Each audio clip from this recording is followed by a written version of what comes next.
In 2018, some 14 million motorcycles were produced in China. Most of those units were of the small displacement variety, and a very small percentage made their way here to the West. However, in 2022, China's production reached a staggering 19 million units, not far off of their peak in 2013.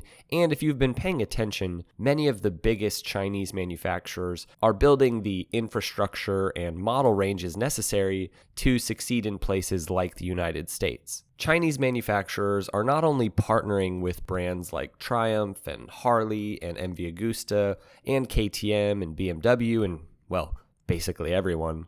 They are also on the forefront of electric motorcycle technology at this point. Companies like CF Moto have models available right here in the United States that really don't look or perform all that different than what we see coming out of BMW and Triumph and Honda. And, they're very competitively priced with relatively competitive specs. Some of the companies are even taking a stab at making full-blown leader bikes. And of course, there's all those copycat motorcycles. But what does all of this mean? Are these manufacturers really capable of making high-quality, reliable motorcycles for less money? And could the Chinese motorcycle industry be taking over? If you're a younger rider, it might be easy to assume that the way the motorcycle industry is today is just how things have always been. The Japanese and Italian manufacturers must have always dominated the sport bike market and really the market as a whole. Triumph must have always made hipster bikes, and Harley has always struggled financially.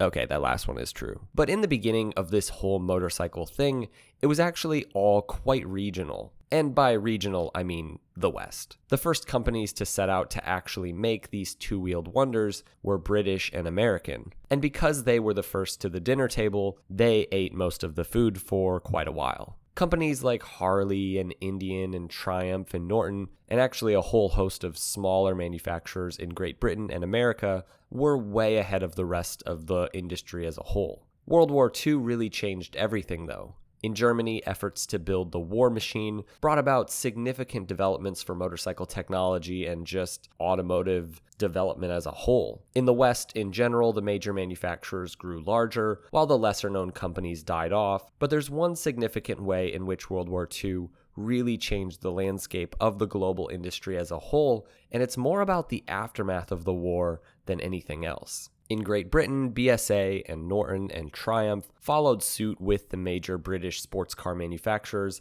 and their model of export or die. The US became their primary market, and for a good chunk of time prior to the war and after the war, British motorcycle manufacturers made the best high-end sport bikes that money could buy. Over in Italy, companies like Vespa and Ducati and MV Agusta were born out of a desire to rebuild their country and provide affordable, economical transportation amidst the rather abysmal transportation systems because of the war.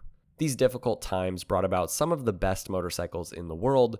BMW took reliability to another level. In Spain, they pushed dirt bike technology forward. But without a doubt, the single most significant shift in the industry as a whole, really in all of motorcycle history, came about in post-war Japan. The Japanese takeover in the 60s and 70s didn't just happen. Suzuki and Yamaha didn't just start making the fastest two-stroke motorcycles in the world, and Honda didn't just build the Super Cub or the CB750 out of nowhere. As with Vespa and Ducati over in Italy, in Japan, the development of motorcycles, especially small displacement ones, was seen also as a way to rebuild their country. This led to a sort of war in Japan to see who could build the best motorcycles. A war between hundreds of manufacturers. As demand for small displacement motorcycles increased, numerous manufacturers entered the market, with companies like Honda and Suzuki leading the way by producing at first motorized bicycles. And competition was really fierce, with regions like Hamamatsu becoming hubs for motorcycle manufacturing, leading to the formation of associations like the Hamamatsu Motorcycle Manufacturers Association.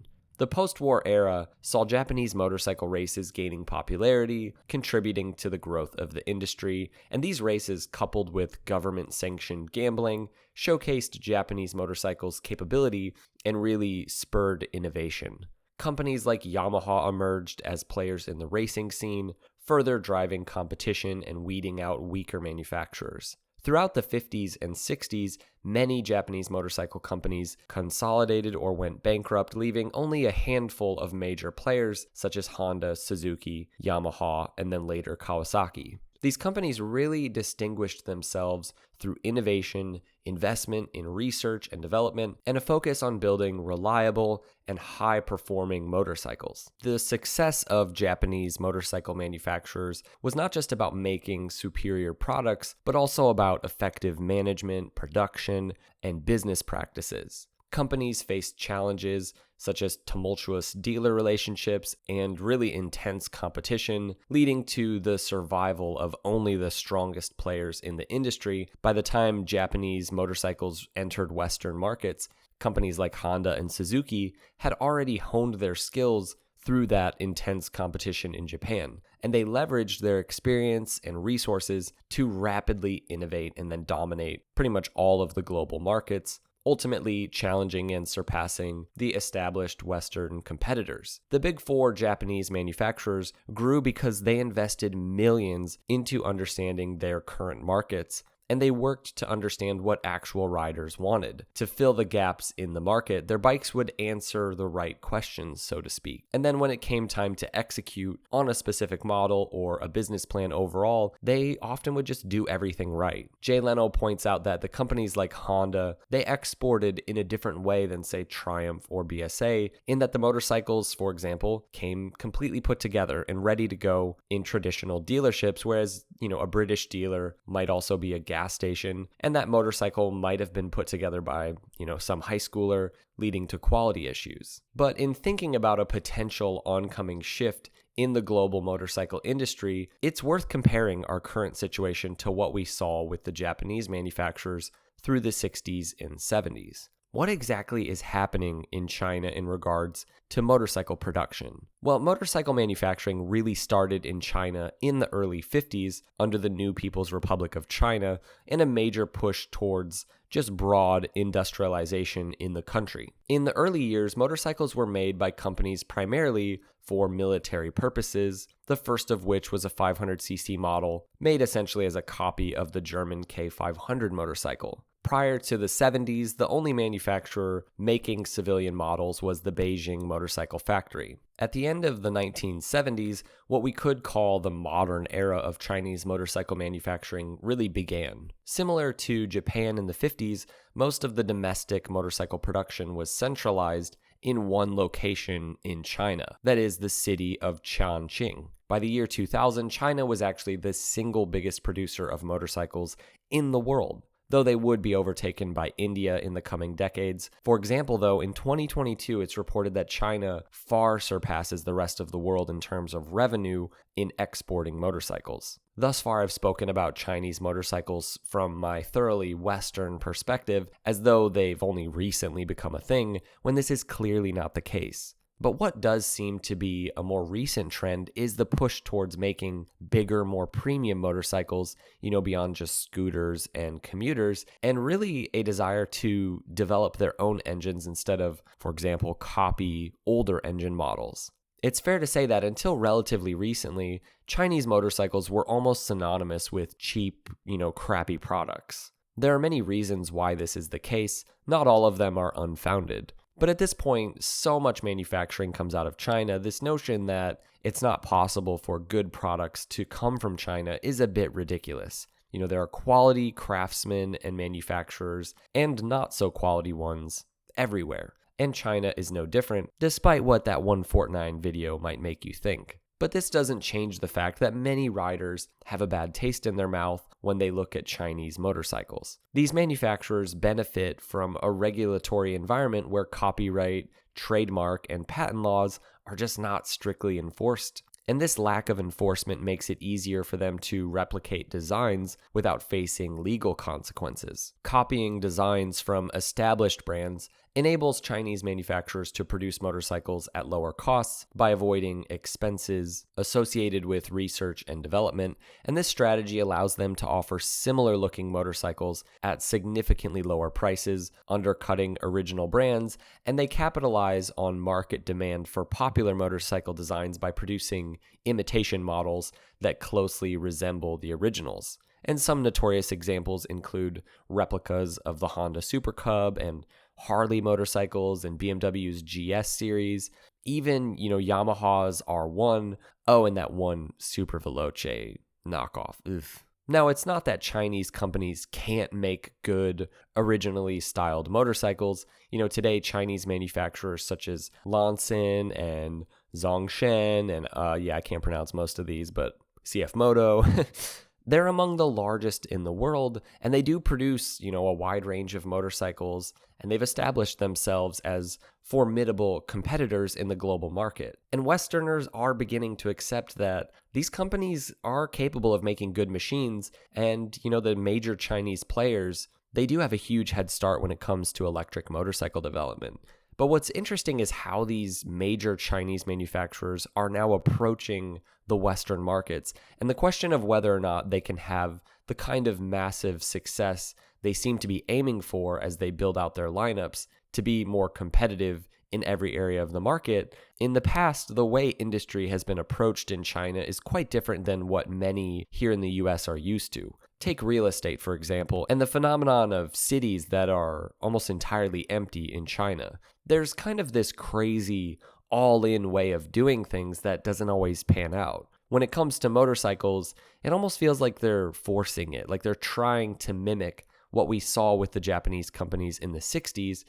First you introduce smaller, more beginner-friendly models, and slowly you move towards making machines that can compete with the very best middle and larger class bikes. So CF Moto, as an example, with their Grom 125 Papio model, which, by the way, is as good on paper and can be had for $1,000 less than the Grom. But then you have models like the 800cc street and adventure bikes, and apparently CF Moto has a 1000cc V4 sport bike coming down the pipeline. I guess I'll believe it's all over when CF Moto throws one of their own V4s directly into MotoGP to take down the Italians. But you can't force this kind of growth. It comes about through decades of R&D, and there's no denying that when it comes to, the most technologically advanced and biggest motorcycles, they are behind. It's also worth noting that Honda didn't just come out with a bunch of copies of small bikes that were already out there. They really made the small displacement segment what it would become, and they were the ones investing millions and years of hard work and researching and developing to create the very best motorcycles in the world. They created new segments with bikes like the Cub and the ATC, and their products proved to be quality. As much as people may have initially thought that the Japanese brands made poor quality motorcycles, can't hold a candle to American steel, and people thought Harley just made way better products, but it didn't take long for people to realize that actually their stuff was better. In all reality, companies like Honda and Yamaha proved that they could not only compete with the Western manufacturers in terms of quality, they actually had better quality standards as a whole. It's just not as simple as the Japanese manufacturers making the same motorcycles or the same level of quality motorcycles at lower prices. That's not really what it was about. Rather, it was simply about making better motorcycles in every category and even inventing new categories. At this point, I just don't see this happening with the major Chinese manufacturers. The Japanese manufacturers did plenty of copying when they first got into the motorcycle thing, but in a few short years, they moved beyond that model to making their own new, innovative, and differently styled bikes, whereas from the very beginning, some 70 years ago until today, we still see this model of Chinese manufacturers copying other companies' models instead of just doing the work to make their own stuff. Sure, you can copy a BMW GS, and maybe you can even make a V4 liter bike. Cool, but have you really put in the work that companies like Honda and Kawasaki and Suzuki did, and even Ducati and Triumph and Aprilia today? If that proves to be the case, that's fine, but what appears to be happening, even with the more solid models from companies like CF Moto, is just making, a very similar motorcycle at a cheaper price. I don't think that there's any reason to think that the Chinese are taking over the motorcycle industry, at least not in any significantly different way than, they already have, and certainly not in the way Honda and the Japanese manufacturers did in the 60s, but I do think all of this is actually a good thing. More competition worldwide, and not just in Asia, and solid, available, and affordable models will only be better for us as consumers. Maybe we will finally start to get, decent middleweight and lightweight motorcycles from companies like BMW that don't cost us an arm and a leg. Maybe these brands will be forced to make their bikes more affordable. CF Moto really is a good example because they seem to be growing here in the States and they have a connection with KTM. Take for example the CF Moto Ibex 800S versus Triumph's Tiger 850. Both are adventure bikes. The CF Moto makes more power and more torque. It has basically all the same feature, and it costs $9,700. Whereas the Triumph 850 starts at $12,200. Where these motorcycles could find success is in that middle ground that is so often neglected, 400, 500, 600 cc bikes with that combination of price and quality in that middleweight category. The sort of everyman motorcycle for the modern world. There is a push from many Chinese manufacturers to make multi-cylinder, large displacement machines, and those certainly could be coming, but I think the real money will be in that middle ground. Competition in general is just good. Sometimes it brings the lazy companies down, but for the most part, it brings everyone, willing to up their game up a notch. And if the quality and reliability is there, which according to most it is, then these companies will grow and gain a solid foothold in places like the US and Europe. And who knows, maybe we'll see a Chinese manufacturer racing in MotoGP. Time will tell. Well, I would love to hear from you guys. Have you ever owned or experienced Chinese motorcycles? Let us know in the comments below. And until next time, ride safe.